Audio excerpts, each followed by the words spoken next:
like a Bond, like a GoldenEye that came out a while back on Nintendo, a game like that.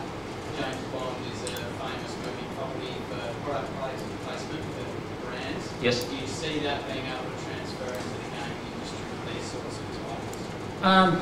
If I'm getting this question right, I think product placement's happening in video games a lot, and you've got online advertising models that put in place billboards and structures and things such as that. Is that the type of thing? Yeah. So I think that model already exists. I think one of the original ones, Splinter Cell, did stuff with Axis, which was links, and had big billboards everywhere, and we had the big shaver and things such as that within it. It was subtle, but not too bad. But the thing is that when you're making real-world video games, people expect real-world things to be in there. They expect advertising. If you don't see advertising, you see crappy advertising, you go, well, that's not real.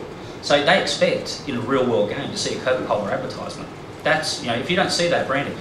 EA's done a great job in their hoardings on FIFA and things such as that, because if you played FIFA and you didn't see advertising hoardings, you go, well, it's not a real soccer game or football game, because when I watch football on TV, it's got advertising hoardings. So I'd expect that to be in my video game. So I think where that makes sense, when you push it, people are going to repel. But I think in real-world examples, there's bus stops and signs and things. It makes sense. Sorry, yep. For movie games, are publishers exploring kind of episodic content, say creating games that would link in from one movie to its sequel, taking in that time space with kind of more bite-sized micro games?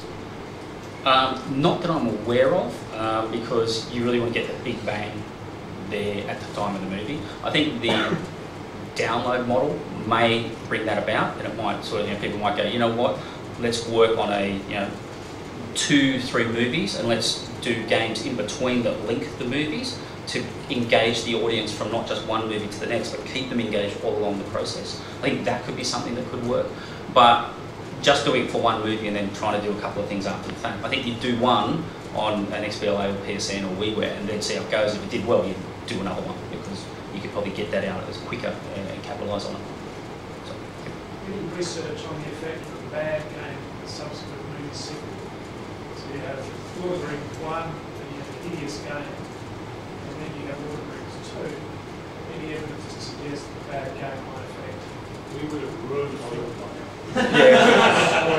Yeah. No, there's too many issues. There's too many things of bad video games, but they're still good movies. So I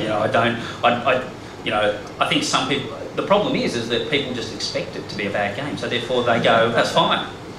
And that unfortunately is a situation where people go, oh, it's another crappy movie tie-in. Oh, something unusual, and then they just move on. So unfortunately, no. What does happen? I think Warner started putting hurdles in for developers and for publishers, where if your Metacritic ranking wasn't above 70 for the game, they pulled your license or doubled the royalty and said you're working against our brand. So they might get those types of things. Penalties will come into play. They're all the things that probably would happen. Yeah, what? Sometimes the game can actually be better than the movie.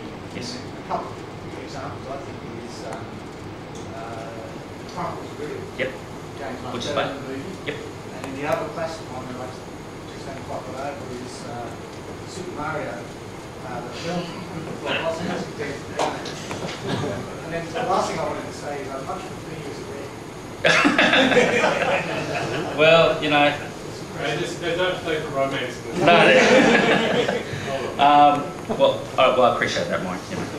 We go back a long way, but I'm not pulling that red again. So, look, from my perspective as well, when people are working together, and I'll throw my Sega Australia managing director's hat on. When you're working on games and whether it's games or movies, things like that, can you please think of us at a local level?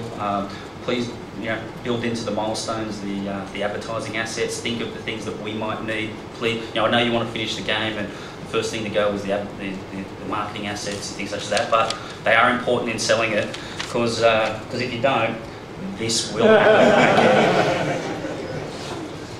Thank you.